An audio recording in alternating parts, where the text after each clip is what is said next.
the impact dynamics of crisis and trauma.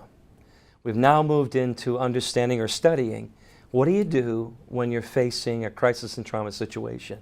How do you intervene? And we're going to start that journey with Jennifer Cisney. She's your professor for this course, and Jennifer gets it. She is the team coordinator for the National Crisis Response Team of the American Association of Christian Counselors. Jennifer's a trained trainer through the ICISF programs. She goes out and trains people in crisis response. Jennifer has led numerous response teams everywhere from New York City in 9/11 to Hurricane Katrina to the tornadoes that ravaged Central America and more. Jennifer's been there. She's going to teach you on just some basic elements here in the course. How to define psychological first aid and crisis intervention. She's going to discuss the impact of crisis and trauma on the individual in a broader context. We talked a little bit about that earlier as we opened up the series.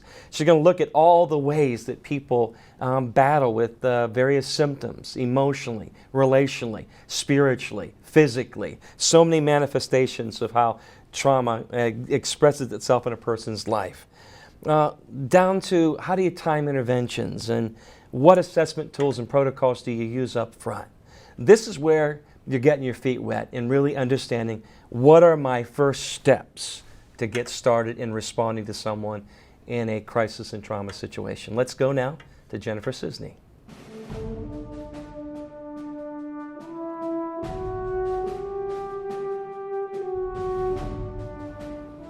Welcome to this lesson on the impact dynamics of crisis and trauma. The field of crisis intervention is very important to me. As the leader of AACC's National Crisis Response Team and the director of our training program, I really understand the importance of this field, especially because we live in an age of crisis. So many people every day across this country are impacted by critical incidents, crisis events that can turn their lives and their worlds and their families upside down. I feel to gain the skills as a crisis interventionist gives us the power to impact people at a point in their lives when they're in their most desperate need. That's why this video is so important to me. I'm going to do a few things in this lesson. The first, I'm going to give you a brief history of the field of crisis intervention. It's really relatively new. Then we'll spend some time talking about its importance and significance, some definitions about the field that will help you understand our terminology. And then we're going to spend a good amount of time understanding what it looks like to see a person who's just experienced a critical incident and is in a state of crisis, the signs and symptoms of post-traumatic stress, so that you'll understand a little bit more about that. And then in more videos in this unit, you'll understand more and more about the interventions and the things that we do in crisis intervention that can help people to recover and to heal. Like I mentioned, it's a relatively new field, crisis intervention. In fact, it's really still in its infancy. It's only been in the last century that we've done any type of crisis intervention, and only in the last 3 decades that it's become a significant part of what we do to respond to people in this country.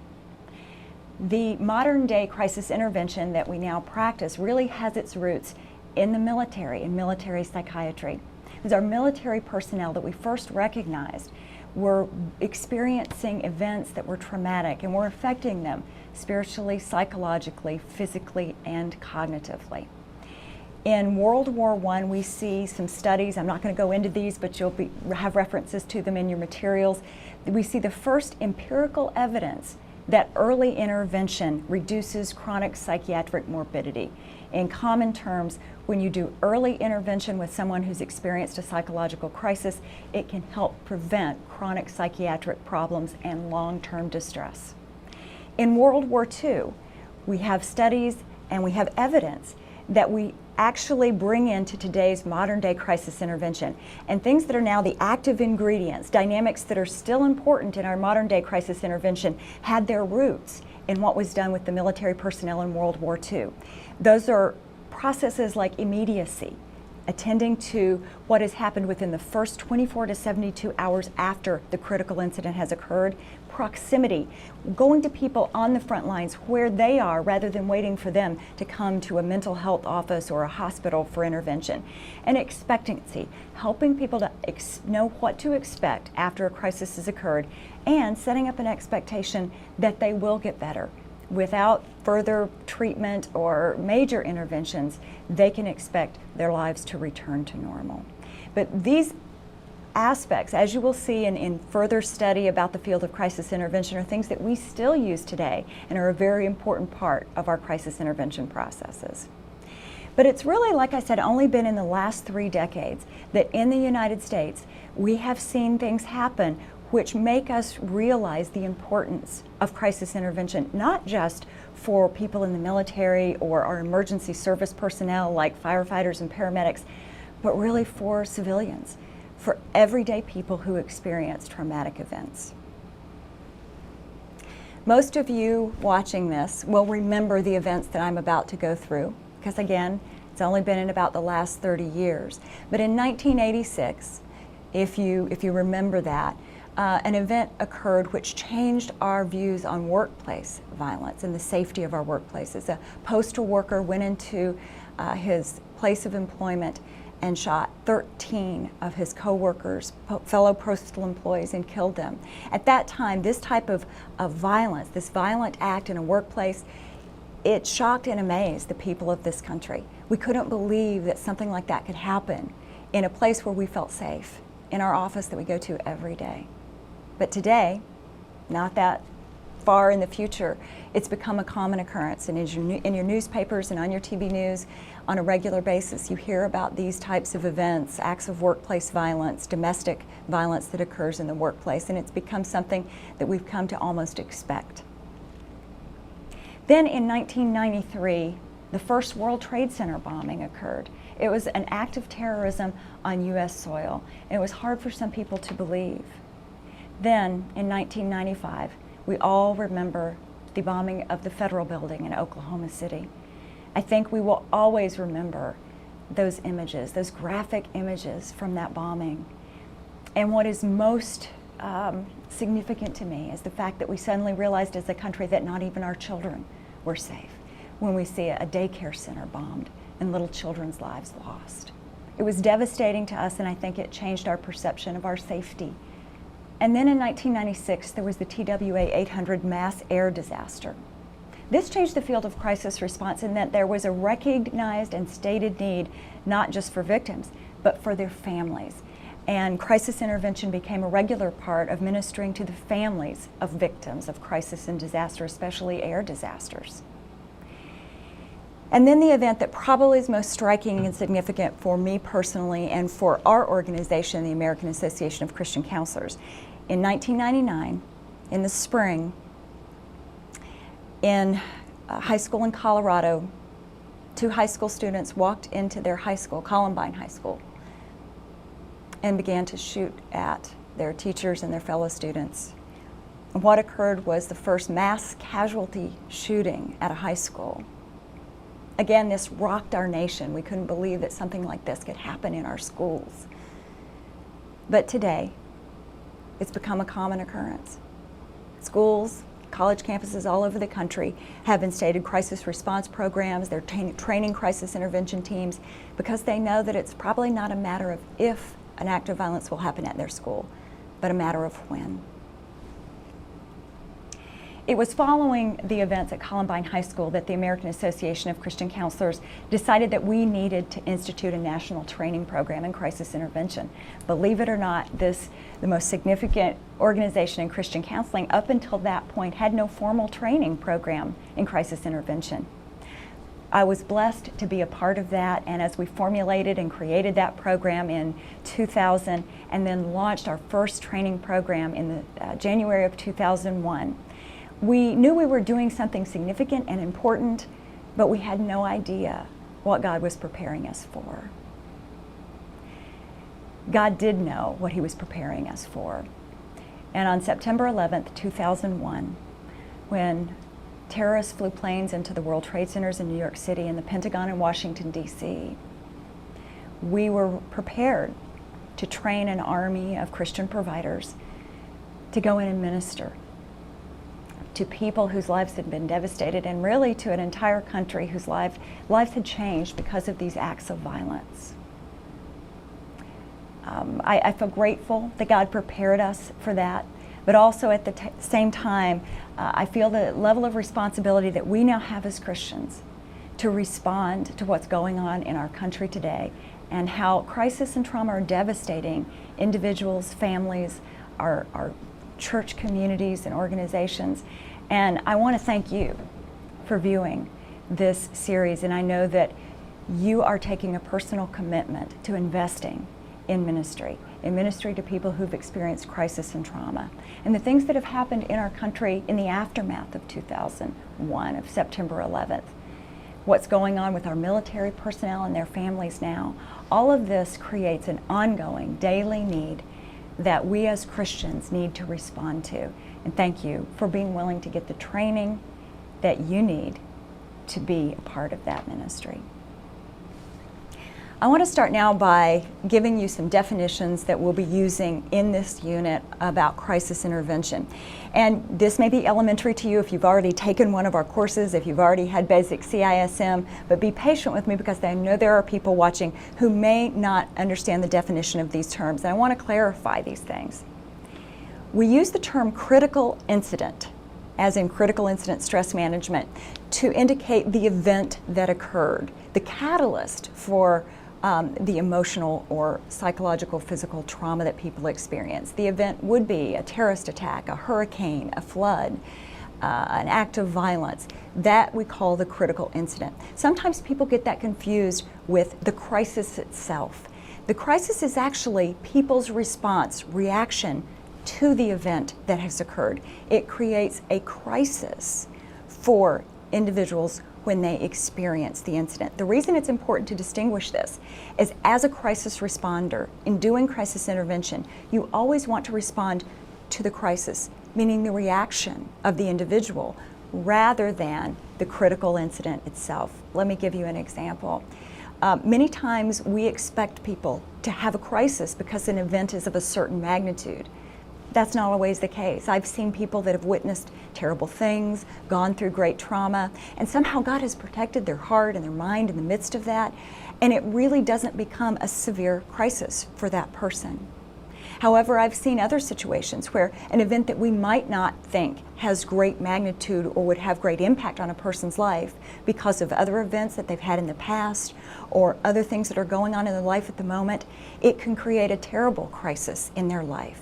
So always look at what's going on with the individual rather than the precipitating event when you're determining your intervention or your response. The field of crisis intervention is also commonly called psychological first aid, and you will hear those terms used interchangeably, crisis intervention and psychological first aid. I like the term psychological first aid, and it's become something of a buzzword in our field. The reason I like it is it's very descriptive. What we do in crisis intervention is provide psychological first aid. People know what first aid is. As physical medical first aid is to surgery, psychological first aid is to the field of mental health counseling and therapy. If a paramedic goes to the scene of an automobile accident where people have been physically injured, he's going to do several things. He's going to make sure that he stabilizes them, and any immediate danger that would threaten their life is addressed. Stop the bleeding, put on bandages or tourniquets, and immediately apply some first aid that will help him get them moved on to further medical care or surgery at a hospital that they need, more in-depth care. He might also check out individuals who don't seem to be injured or seem to be fine and make some assessments in the field about who is the most critically injured and who needs medical care first. We do something very similar to that in the field of crisis intervention. We really have several goals in psychological first aid, and the first is to stabilize people of their symptoms when they're having a psychological crisis. Help those symptoms stay within an area that is safe for them and for others. We also try to have symptom reduction, help them reduce the symptoms, which we'll talk more about later, of post-traumatic stress. And then our goal is to reestablish a functional capacity, help them reestablish the ability to function normally that they had before the crisis. And then always to seek a higher level of care or refer on to additional psychological mental health services for those people who are in distress and need further care. After the events of 2001 on September 11th, some controversy arose about the field of crisis intervention. And the reason is because so much crisis intervention was being done in New York and Washington in the aftermath of 2001. So more attention was focused on our field. I actually think in the long term this was a good thing. Even though it brought up some controversy and some questions, the aftermath of that has been a lot more research, study, and scrutiny of our field of crisis intervention. Several organizations, including the National Organization for Volunteers Active in Disaster and the National Institutes of Mental Health, created committees and did studies, and they put out reports giving some recommendations about the field of crisis intervention and what was effective and helpful. I'm not going to spend a lot of time on this because I know that you'll have a chance to read this if you're interested, but I am going to just cite a few items from the study, the report by the NIMH, the National Institutes for Mental Health, that was released in 2002 titled Mental Health and Mass Violence Report. There were several consensus points or things that were agreed upon, and the first that while most survivors of violence and mass disaster will recover normally from their psychological post-traumatic stress, that it is important to do psychological first aid or early psychological interventions to those who are in need. The interventions should be phasic, multi-component integrated intervention systems. That's a very complicated way of saying you need to have a bag of tools as a crisis interventionist.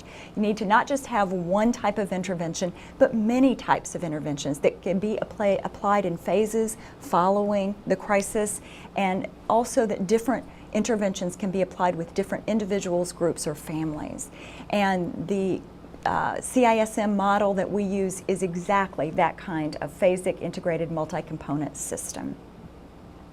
Follow-up services, they indicated, should be considered for several groups of people: the bereaved, those who've had significant losses as a result of the incident, those with pre-existing psychiatric disorders, those who have had a history of some problems, and I'll be talking more about that in another lesson, those who require medical or surgical intervention who've had serious, significant physical consequences, those with acute stress disorder, which again we will cover later, but that's a severe reaction to the event, and those for whom exposure was especially chronic, multiple events, or intense. And then additionally, they said anyone who would request those interventions should be able to receive them. Let me give you a broader context for the importance of crisis intervention in the United States today. Just a few statistics. 90%, and I think this number is low, of U.S. citizens will be exposed to a traumatic event in their lifetime. The risk of post-traumatic stress disorder to those people exposed was found to be about 13% for women and 6% for males. So of those people exposed to a traumatic event, about 13% of females and 6% of males will actually develop post-traumatic stress disorder. One of our primary goals in doing crisis intervention is to prevent the onset of PTSD. Suicide rates have seemed to increase as much as 63% in the first year after an earthquake, increased by 31% in the first 2 years after a hurricane, and increased by almost 14% 4 years after a flood. Very significant for the people impacted. U.S. citizens 12 years of age or older experienced 37 million crimes in 1996. Approximately 1 million people each year become victims of violent crime while at work. In 1994, U.S. hospital emergency rooms treated approximately 1.4 million individual injuries resulting from interpersonal acts of violence. In 1997, there were 304 acts of international terrorism, with 1/3 of those directed at U.S. targets. In a sample of urban U.S. firefighters, it was discovered that almost 32% of them were assessed with symptoms consistent with a diagnosis of PTSD. Almost 1/3 of our firefighters in this country are suffering from post-traumatic stress disorder. Another very significant and immediate statistic that we need to be aware of is that our returning military personnel from the Iraq-Afghanistan conflicts are coming home with a 20% rate of post-traumatic stress disorder. These high percentages and high numbers are something that we can impact. If you didn't already know the need for crisis intervention, I hope that those statistics give you an idea of the broader impact on our country, our families, our individuals, because for every person who experiences a crisis or trauma, there are also many people affected who love that person, who work with that person, who go to church with that person. That's why we need to intervene in the beginning, right after people experience a crisis or trauma, to prevent the long-term effects. Now let's spend some time on the signs and symptoms that people experience after a crisis. The term post-traumatic stress is actually what we'll be talking about in all of the cognitive, physical, emotional, and spiritual symptoms that go along with this syndrome. But let me explain to you that post-traumatic stress is actually a very helpful mechanism. It's actually what God created in our bodies to help us in a time of danger.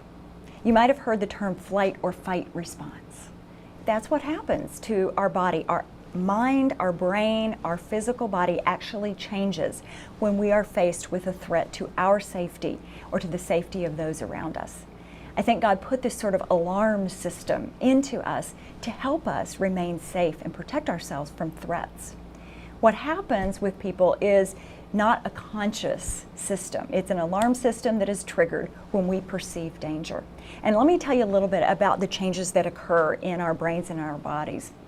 In our mind, our cognitive functioning that we sometimes call the frontal lobe, what happens right here, it's what makes us really separate from other species, from animals, because we have the ability to process our emotions, to weigh the consequences of our actions, to debate between right and wrong and what is a good choice. It's part of our ability to make good decisions. I usually joke with people that that frontal area lobe of the brain is not actually fully developed until the age of 25. That's why our teenagers aren't sometimes making the best processing decisions. But that part of our brain actually becomes disabled in this flight or fight response, in this crisis moment.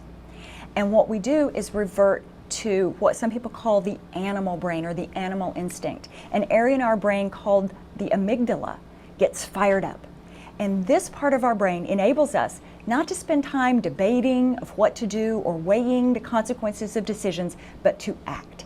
And when we are faced with immediate danger, that's self-preserving. We then have the ability, without much debate or hesitation, to either fight the danger that's coming at us or flee from that danger. And again, those are life-preserving, positive things. And in many cases, people have been saved. Other things, because the hormones that are released, the adrenaline that's released, and how our body is changing in that moment. And this happens all in just a very, very brief period of time. But the changes that happen in our body is the blood flow goes away from our vital organs and to our muscles so that we're able to run faster or maybe have greater physical strength. You've probably heard stories about a little 90-pound grandmother lifting an automobile off her grandchildren after an accident or some sort of extreme acts of heroism like that. Well, it's this physical and chemical change that happens in the body during a time of crisis or a threat that enables people to do things that they wouldn't normally do.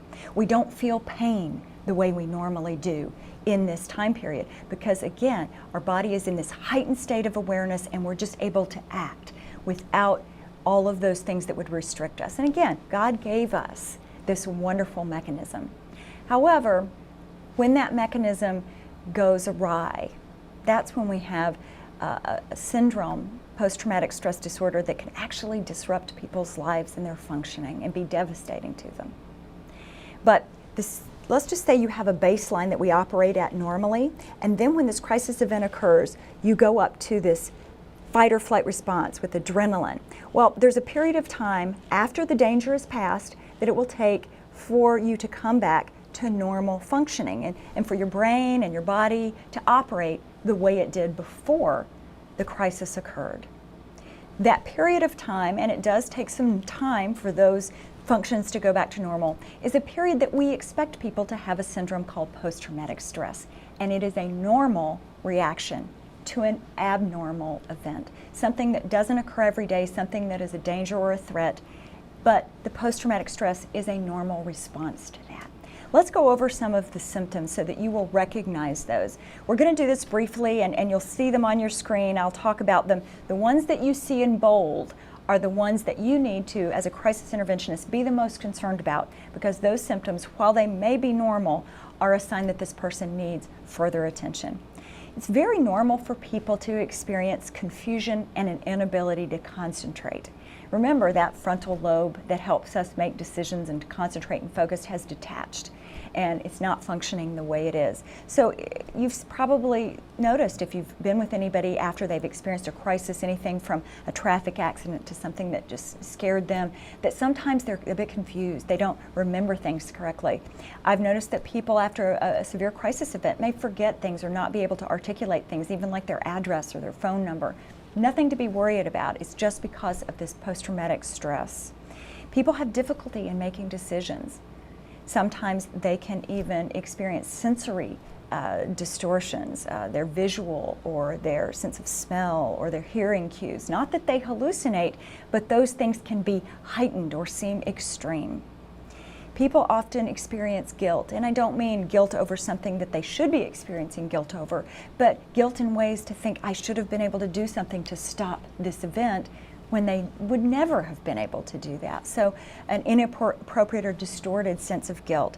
They become preoccupied with the event. Many times you will hear people say, it played out in my mind over and over and over again. They may have recurring dreams or nightmares or not be able to get certain images out of their mind. They would have an inability to understand the consequences of their behavior. Remember, again, that's because that cognitive functioning has changed. So people who may not make mistakes or certain decisions on a daily basis don't think that they wouldn't participate in those things after a crisis event, because their ability to understand the consequences of their choices and behaviors is impaired. But that's something you need to be very cautious about.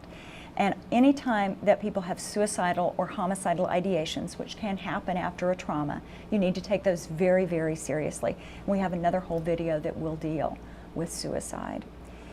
And then in extreme cases, psychosis can occur. This is not common, but there are people who after a traumatic event can actually lose touch with reality and have hallucinations, see things, hear voices, and obviously those people would need immediate attention.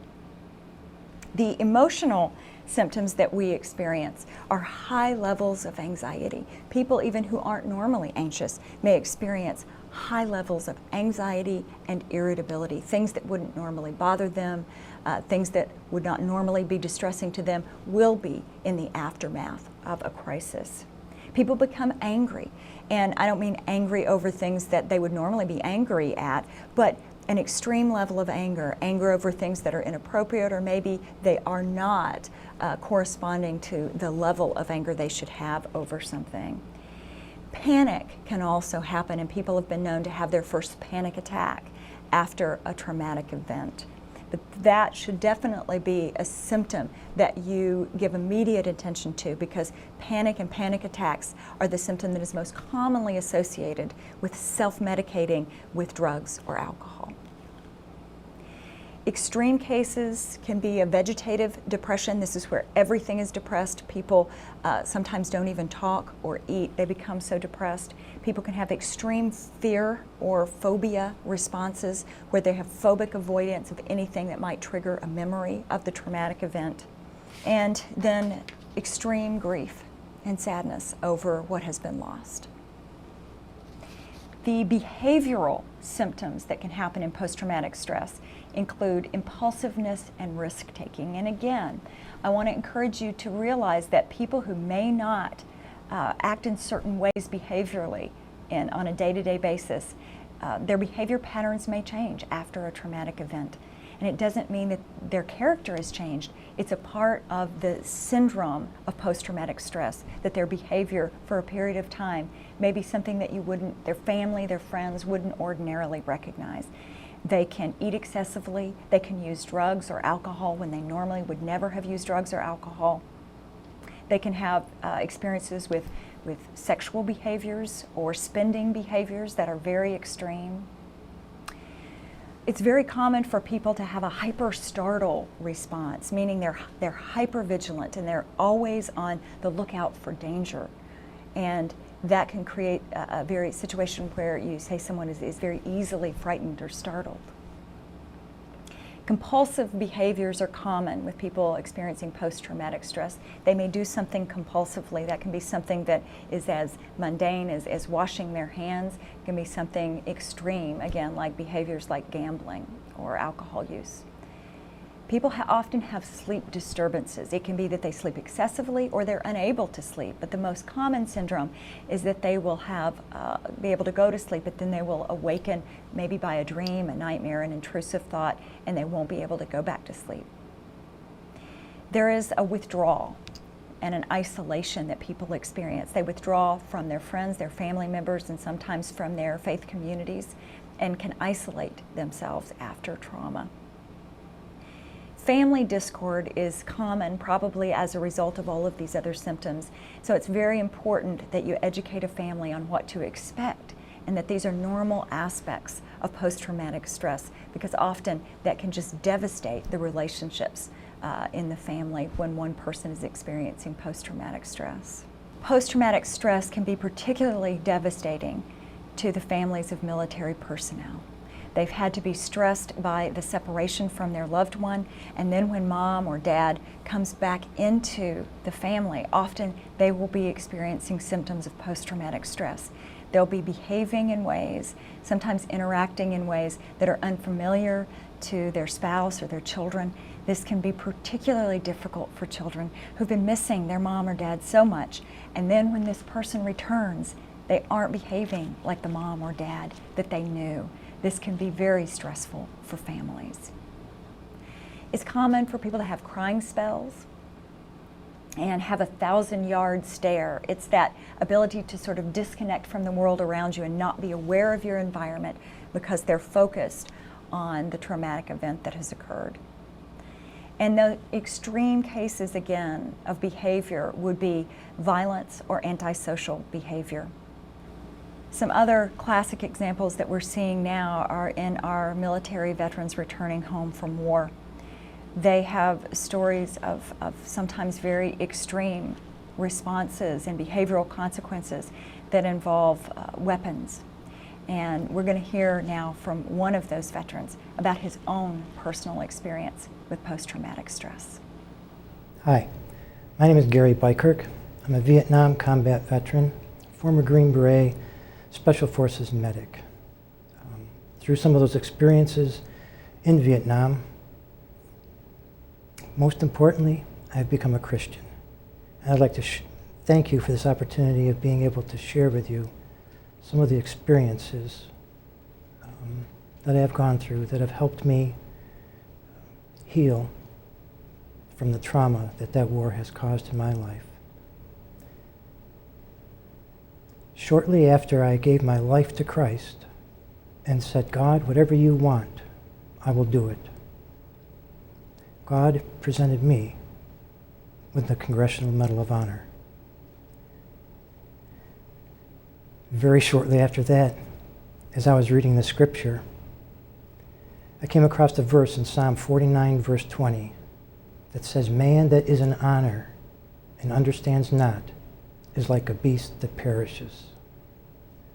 That verse spoke volumes to me as I began to realize that with this medal came some awesome responsibility.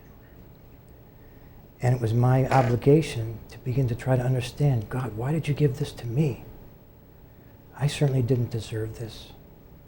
As any Medal of Honor recipient says, I only did what I was trained to do. But there was a purpose, and I have come to understand what that purpose is. You see, my greatest battle that I fought was not in the jungles of Vietnam. The greatest battle that I fought was in a hospital bed after being shot 3 times, being unable to walk, having my stomach ripped open from small arms fire, having my side blown away by a rocket blast, lying in that hospital bed with tubes in every opening in my body, watching and listening to people die lying next to me. That was the greatest battle that I fought. Part of that process of fighting that battle was going unconscious.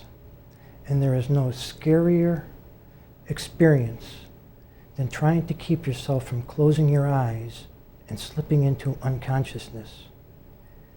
Because that is what death is like. 3 times, specifically, I remember going unconscious. 3 times I remember trying to fight with all the strength, the resourcefulness, the creativeness, the confidence, everything that I possessed that had brought me success up to that point in my life. Through all the Green Beret training, all the achievements in my life, I had always been successful. But now I faced my worst test, death. There's a verse in Ecclesiastes that says that man does not have power to retain his spirit, nor does he have power in the day of death. The truth of that verse came to me as 3 times I tried to retain my spirit and keep my spirit from slipping into unconsciousness, into what I thought was death. That's a tremendous, tremendous fear. One time when I did it, when I came to, there was a chaplain that was there, and that chaplain asked me if I felt like praying. I said, "Chaplain, I don't know how to pray." But he said, "That's okay, son. God knows how to listen." And so in a very quick but sincere prayer, I said, "God, if you're real, I need you because I'm scared." Well, something happened. I didn't miraculously jump up and pull all the tubes out of my body and run around the ward screaming I'm healed. But all of a sudden I had an awareness that there was something bigger than me, greater than that death that I was afraid of, that cared about me. And more important, that loved me. I knew that there was a God that was real. From that moment on, my goal in life became to know that God that was real. I searched all over until 2 years later, a friend of mine said, "Do you value our friendship?" And I said, "Sure." And he said, "Do me a favor then, read this." He wanted me to read it because I had shared with him the things that happened in Vietnam to me. And he said, "I think this will help you." It was a New Testament. I started reading Matthew, Mark, Luke. By the time I got to John, my heart and my eyes were wide open as I began to read John 14. John 14 starts out, "Let not your heart be troubled." And I very personally thought that God was saying that to me. "Gary, let not your heart be troubled. You believe in God, don't you?" And I said, "Yes, I met you in a hospital bed in Vietnam." And then the next verse says, "Then believe also in me." This was Jesus speaking. He said, "I am the way, the truth, and the life, Gary. No man cometh to the Father but by me. As the Father has loved me, Gary, so have I loved you. Greater love hath no man than this, that a man lay down his life for his friends. Gary, you are my friend. I have chosen you, Gary. You have not chosen me, but I have chosen you, and I've ordained you to go and bring forth fruit." Those were Jesus' words to me. Psalm 49, verse 20 says, "Man that is in honor but understands not is like a beast that perishes." Through the years, I have learned that God has chosen me, and He's enabled me to have this medal of honor so I can go and proclaim His love and His grace and His forgiveness to anyone, everyone who will listen, especially those who have been in the trauma of war. My word to you is that God has a plan for you. God has chosen you. And a simple prayer is all that's needed to make Him real in your life. Do me a favor. If you value anything that I've said,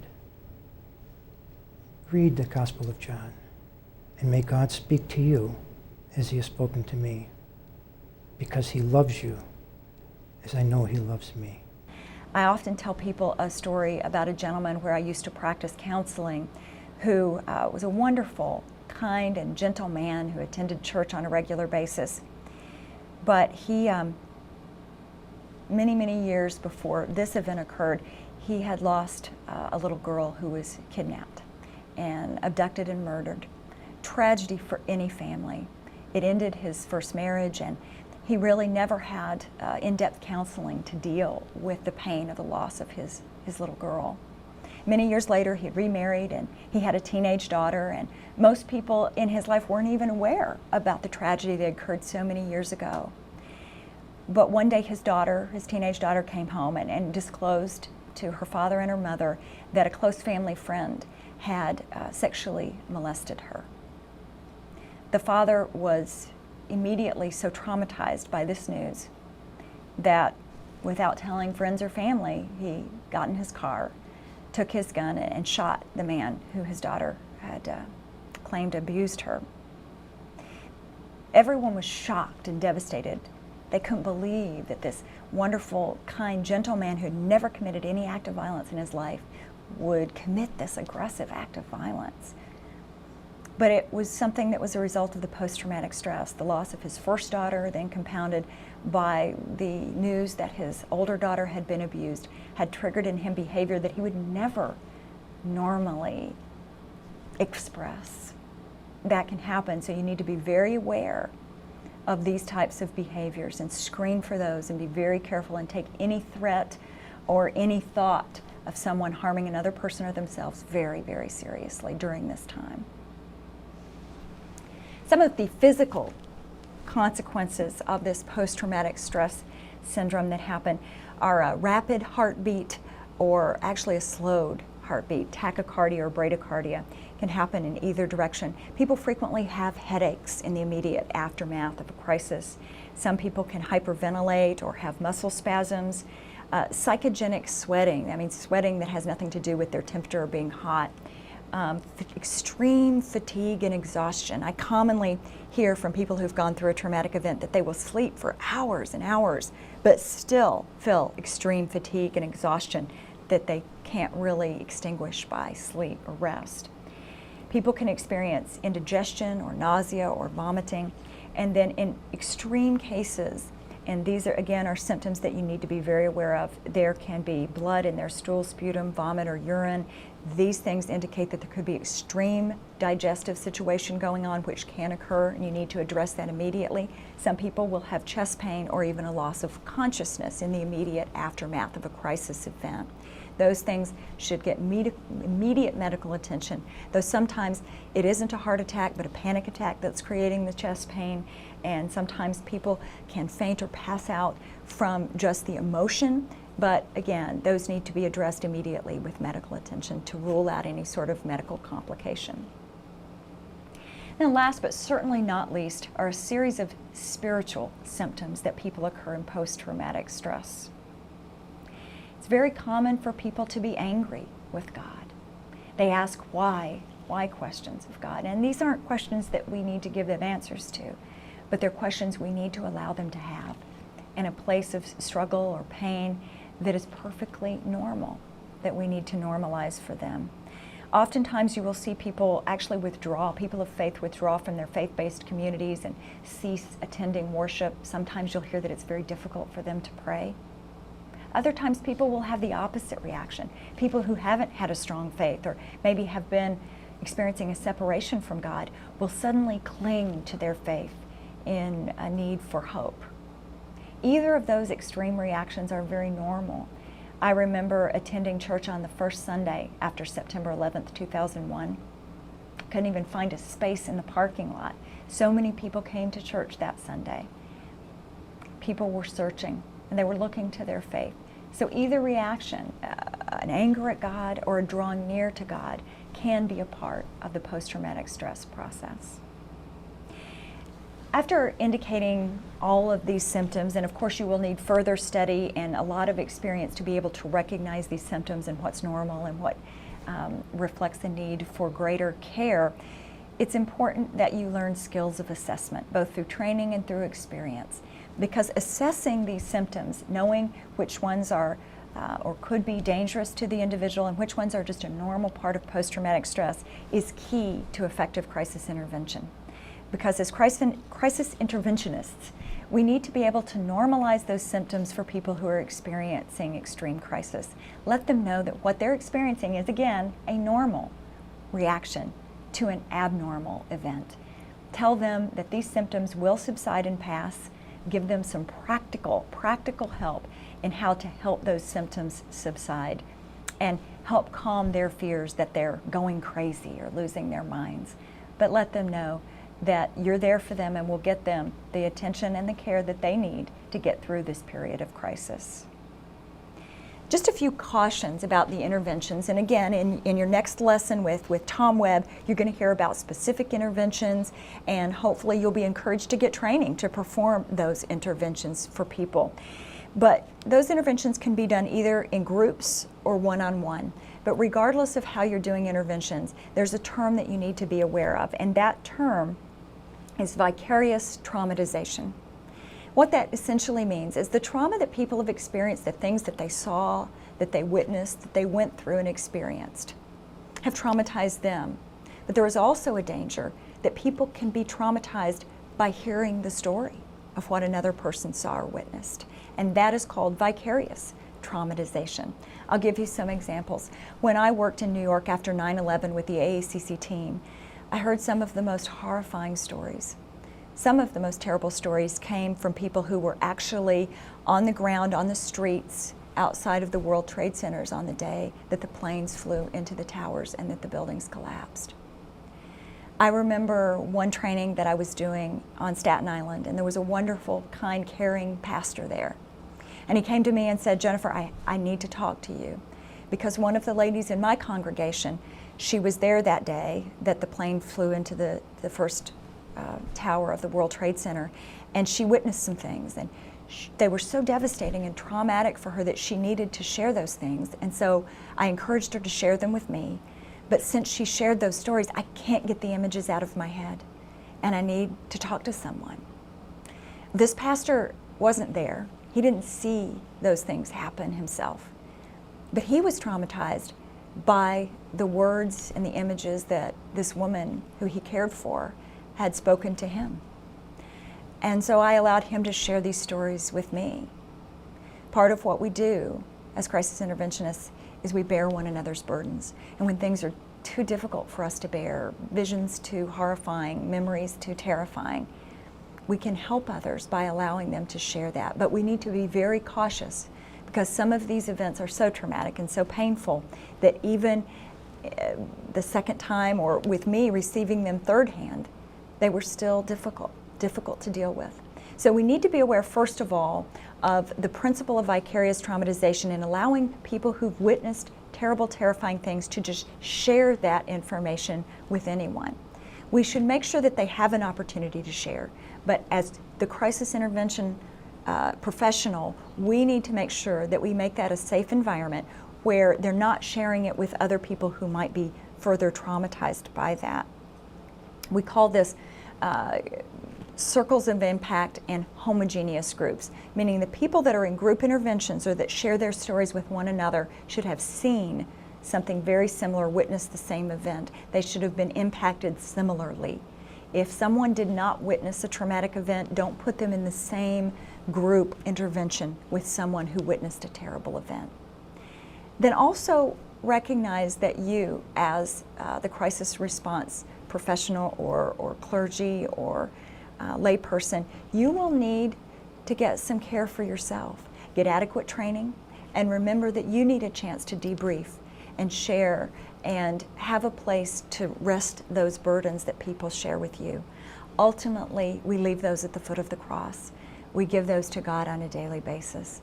But it is work that is very significant and can have some impact on us emotionally and spiritually and personally, and you need to be aware of that make an effort to take care of yourself, and you'll hear more about that in another lesson as well. Who can provide crisis intervention? Who are these crisis interventionists? Well, I have great news for you. Anybody can provide crisis intervention, anyone who has adequate training. It's critically important that you get adequate training, and my presentation here is just an overview. I don't want you to think that now you can go out and do crisis intervention. You'll need more in-depth training either through the American Association of Christian Counselors or other organizations, but you will need to have very specific training to do crisis intervention. There are several different models, and you'll hear about that in the next lesson, but one of these models is critical incident stress management. I encourage you to at least take an introductory course that is offered by AACC or the International Critical Incident Stress Foundation.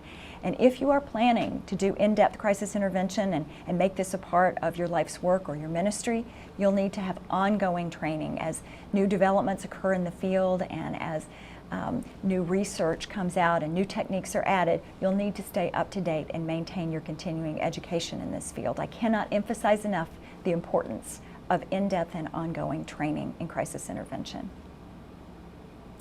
I also want to emphasize the importance of doing crisis intervention on teams. And a part of being there for people in times of crisis is to have done our work on planning on the front end.